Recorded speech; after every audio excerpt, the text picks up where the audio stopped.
Hey y'all, how are you? I hope this finds you well. I am sorry about the noise in the background. That's the air conditioner in the barn. It's quite hot. It's supposed to get up to 90 something degrees today. So I have to have it on. Otherwise I'd be sweating. I've already tried to do it without the air conditioner on and it's just too hot.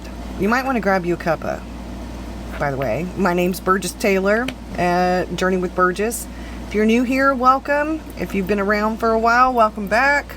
You might want to grab you a cuppa, a glass of, or something, because we're gonna be a little bit chatty with this one. So have you ever felt like a fake, a phony, a fraud? Wondered what you were doing, and then you just, berate yourself because you feel like maybe you don't know what you're doing, you don't know why you're doing what you're doing, that you couldn't possibly be good enough to do what you're doing, and you start questioning your success, your accomplishments, and things like that. Yeah, so that is called imposter syndrome. And imposter syndrome feels like self-doubt on roids. Feeling like an imposter, a fake, a fraud, a phony, it can be devastating. And I know this personally. It permeates your thoughts, it gets into your head, and you're in constant fear that everybody's gonna find out that you're not as good as you appear to be, that you don't have all your stuff together, that you don't know what you're doing, that you're a phony and a fraud. People are gonna, realize. You question yourself about things. You think, well, maybe if you did accomplish something or you did succeed in something, that it was just dumb luck, or it was like a one-time kind of thing, or a fluke. Unfortunately, for many of us, that fear, that feeling, that self-doubt, those feelings of imposter syndrome can lead to self-sabotage. It can lead to, there's a word for it and I can't think of it. I know quite a few people who've done it. Let's say you're really smart and you dumb yourself down. Well, that's sort of staying underneath the radar because you don't feel like you're good enough to be seen. Then if people do see, then it's going to cause them, and maybe yourself too, to have these higher expectations. It raises the bar of expectations that you're going to be able to keep doing whatever it was that you did, that you actually accomplished. So you kind of stay under the radar so people don't expect those things of you. And that can be extremely stressful. And I know this because I've been doing it for a while. That is called, the ducking under the radar is called a hiding strategy. And it is very stressful. It can cause you to have anxiety. Imposter syndrome causes you to have anxiety. But if you already have anxiety, then it can increase your anxiety. With all of that can come bouts of depression and creative block and things like that. And I know from personal experience how stressful imposter syndrome and self-doubt can be. It's not only mentally, but it's also physically exhausting. So over the past few years, that crippling fear, imposter syndrome, self-doubt, those kinds of things have prevented me and a lot of other people from reaching our full potential, from doing things that would bring us joy, but we don't do them out of fear because we're afraid that people will find out we're not maybe as good as what people think we are, or we're not as good as we can be seen as, or like we're just phonies, just frauds, just not good enough. And that nagging feeling of doubt, of feeling like you're an imposter, the lack of fully owning your own accomplishments and successes, and then when you're putting them off to dumb luck or a fluke or whatever, then you're actually dismissing the accomplishments and the successes that you have had. You're putting those successes and accomplishments off on something external. It couldn't possibly be that you worked hard, that you put a lot of energy and effort and stuff into it. And you'd be surprised at how common it is for imposter syndrome, especially in a creative community. It's much higher than you realize. 7 or so out of 10 people have felt imposter syndrome. So that's like 70 to 80% of the people. And out of that percentage of people who have felt imposter syndrome, about 45% of them are men and about 55% of them are women. But back in the late 70s, these two female psychologists came up with the term imposter phenomenon, and it has other names, but originally they thought it was more women because the study that they did had to do more with women. Later, as they've done more research and stuff, they found that both men and women suffer from imposter syndrome. So why do we suffer from imposter syndrome? Well, people have come up with various different theories, from childhood, like maybe being raised by people who went from praise one moment to criticism the next, people who were raised by perfectionist parents, all different kinds of reasons why people think that it could be.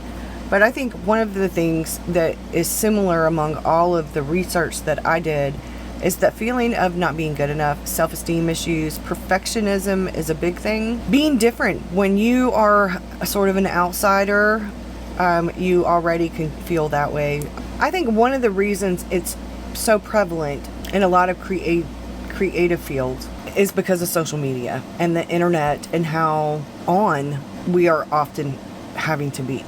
So by that, I mean, okay, so if you're on YouTube or you post pictures to Instagram or you're on Facebook, but if you're on social media, you're going to see a lot more curated things, more curated pictures, more curated videos, more curated talks, all these things, because, well, people like pretty aesthetically pleasing pictures and videos and audio and all of that.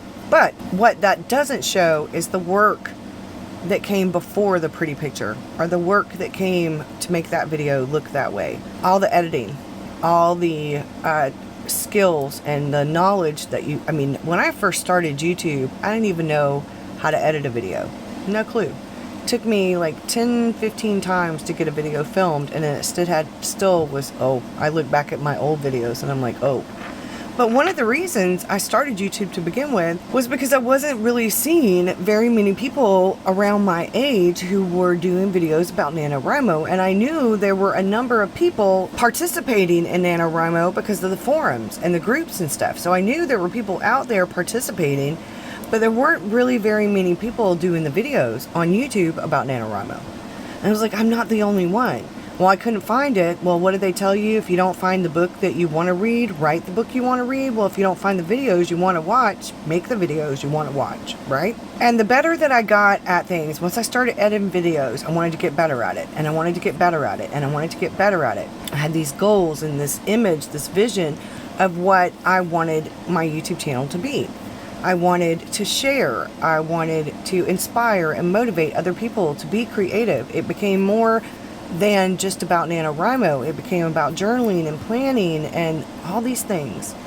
Well, some of those very things that I was doing videos about, like the Omni Journal, the Creative Bullet Journal, all different kinds of things. Like I was doing the Omni Journal back in 2015, and then it became a big thing, and other people were doing it and had videos about it, and I don't know, I kind of felt like lost in the shuffle. And I was like, I didn't want to be doing what everybody else was doing. Or if I was going to be doing something that was similar or something that other people were doing, I wanted it to be authentic. And after so many people started doing, I just didn't feel authentic anymore. I got to a point where I didn't really like the really chunky journals anymore. They became cumbersome. But the more that you think about it after you've been away from something for a while, or you are getting that urge to do it again, and the more you realize that there are solutions to some of those problems. And what I found that I need now, which is why I'm about to start a new bullet journal, Omni Journal, creative journal kind of thing, is that I don't really need to take it with me very often. Most of the time it's going to stay at this desk or in my book bag for when I go in the house or I go somewhere, it will go in my book bag. One of the other things that I found is that the more trendy something got, if I was already doing it, like especially if I was already doing it and it became a trend, the less I wanted to do it. That's the rebel in me. Those kinds of things affect you, because once a lot of people start doing something, then you start getting a bit of imposter syndrome. I talked about an Omni Journal way back. Got to a point where it had become really popular and people recognized my name with the Omni Journal. But by then, I'm feeling like I don't really know what I'm doing. Why are people looking to me? I'm okay with, if it's okay to be messy, But once you get to a point where people expect a certain kind of video about a certain kind of thing, because that's what the algorithm and the analytics and stuff want, is that once you get expected and you start growing, once you get expected, then you feel like you have to deliver. And I, for whatever reason, equated being good enough with having these perfect curated pictures and these perfect curated videos and this perfect curated background and this certain sort of thing. And that's not me, and it's never going to be me. Just recently did I realize this, thanks to somebody else. Just recently did I realize my feelings and what were underneath the surface. Now, like I said, I still get imposter syndrome. I still get self-doubt. I don't have any quick fix for it at all. But I think comparison is a big contributor to imposter syndrome. So when I compare, and I do compare my channel to other channels, I've been on YouTube since the end of 2014, and I don't have 4,000 subscribers.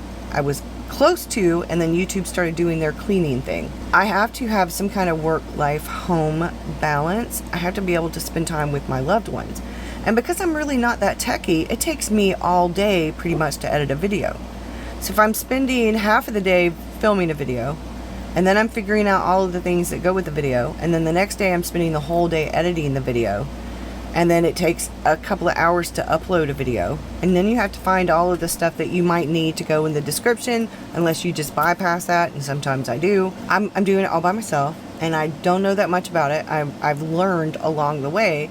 Some of what I've learned is probably not the best. Maybe I could be doing it a lot quicker, a lot more efficiently, and things. But I'm doing the best that I can. So then I have to remind myself how far I've come, because I'm telling you, when I first started, I had no clue of how.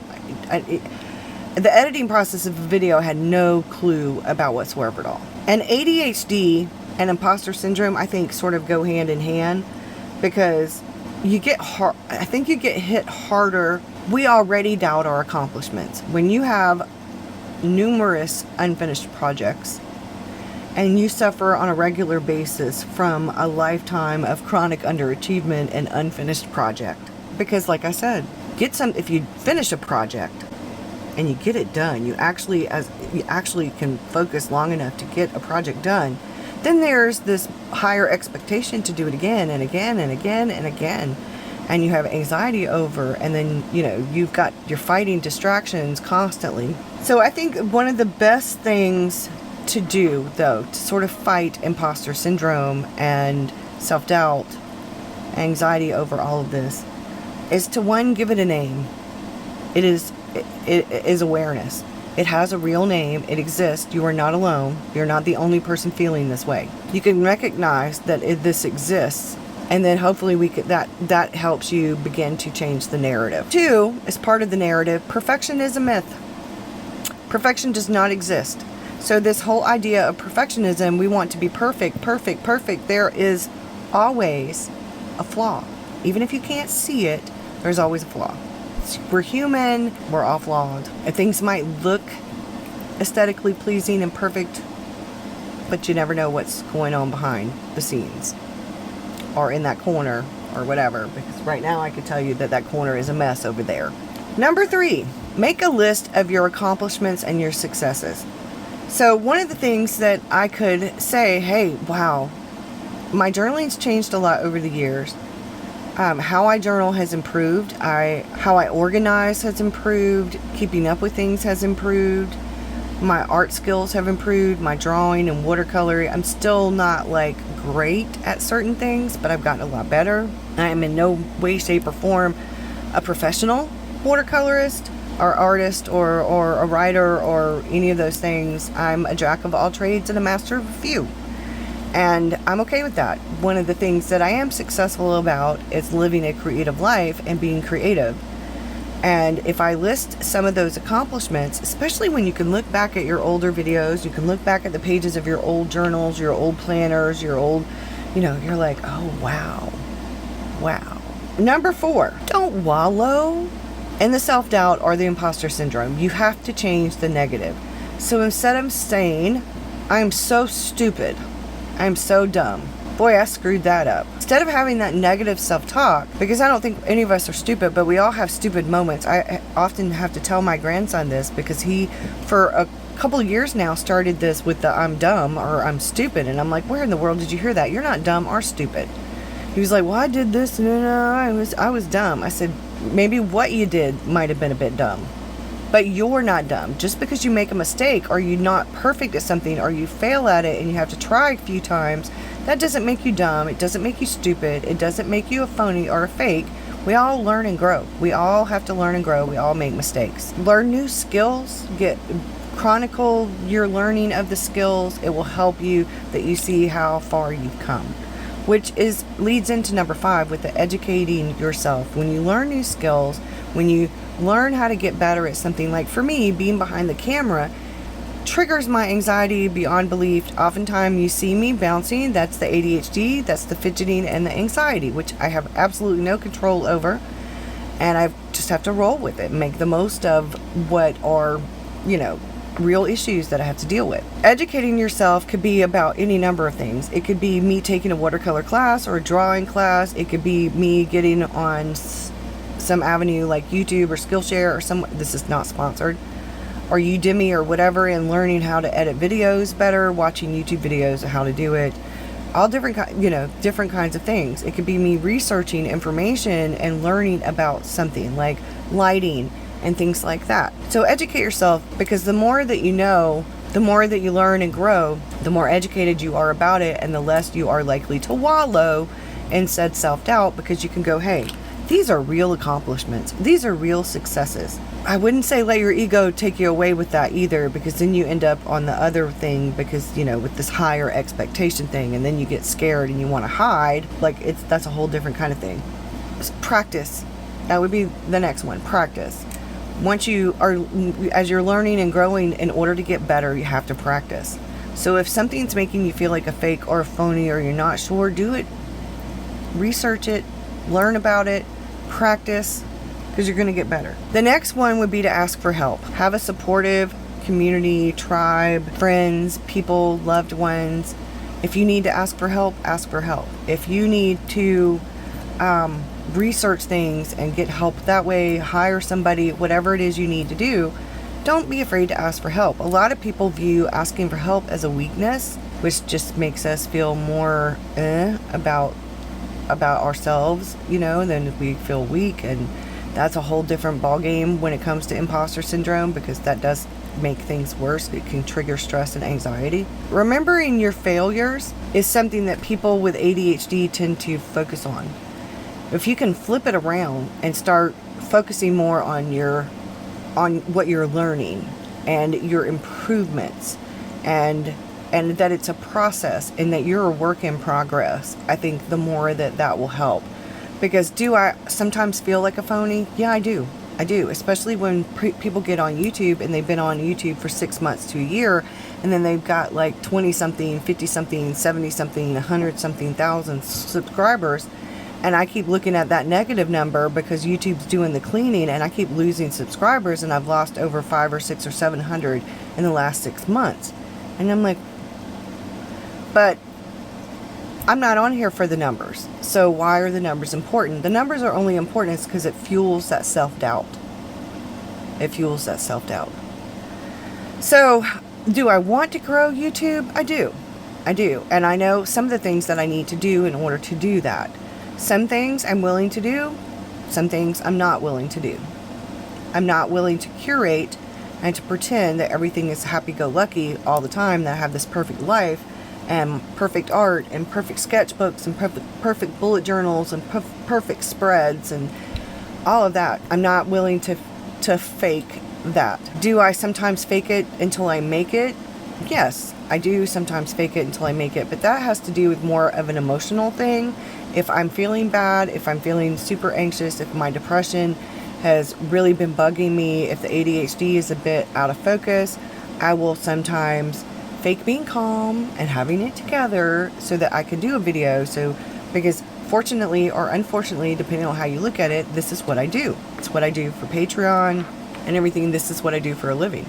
And this is how I make my barn payment. Patreon is how I make my barn payment. So the fact that I'm in a studio is in thanks to Patreon. The fact that I'm still in it is in thanks to Patreon. I have suffered from imposter syndrome. When you're doing bullet journaling or when you're doing Hobonichi planning, if your stuff doesn't look like what is the norm or the aesthetically pleasing and the popular, then you can feel like you're a phony. Well, I don't have anything to offer. I'm not doing anything better. They're doing it way better than I am. So what could I possibly have to offer? Why would people even want to watch my videos? Because I'm not a pro at this. Their stuff looks way better than me. Like I said, that whole comparison thing. There is something that every single one of us has to offer. And I think if we can focus on what we do have to offer, how we might be able to help other people, that goes right back to that first thing, and that's awareness and being open and talking about things like self-doubt, imposter syndrome, mental illness, depression, anxiety, ADHD. When you have a bad day, you have a bad day, and we all have a bad day. Whenever you make mistakes, it's okay.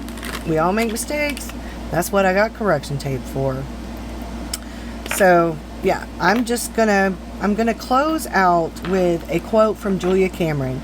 To live a creative life, we must lose our fear of being wrong. It's okay to not be perfect. I think perfectionism is one of the really big things that is an issue, a problem. It's part of the crux that comes with imposter syndrome. If you have any questions, if you have any comments, if you just want to let me know that, hey, you've suffered from imposter syndrome too, and if you have, how did you help yourself get out of it? Because journaling, rechanneling, reframing that negative self-talk, getting the monkey off my back, is something I'm working on. It's a work in progress. So y'all let me know in the comments. Don't forget to hit the like and the subscribe button and click the bell for the notifications, because YouTube's been doing funky stuff lately. And if you can, share it with other people that you think might be interested. Y'all have a great one. I'll see you again soon. Bye, y'all.